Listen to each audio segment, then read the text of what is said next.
চোখটা খুব সুন্দর হয়েছে। ওটা অন্যরকম লাগছে, চেনা যাচ্ছে না, একদম পুতুল পুতুল চোখ। কি পড়েছে?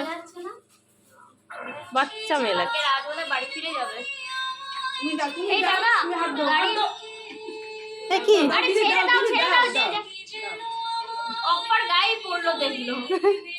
বলছি যে দাদা গাড়ির লোক আমাকে মেসেজ করেছিল কালকে কটায়, আমি 1:30টা বলেছি। হ্যাঁ হ্যাঁ তুমি সাজলে?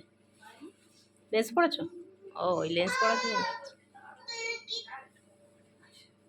ভোলা মাছের তেল ঝাল। বাহ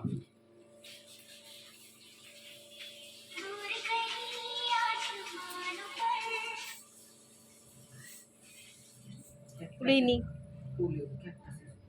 ঘরে কে কে আছে? ঘরে ঢোকো। ও বাড়িতে অনেক লোক। দেখি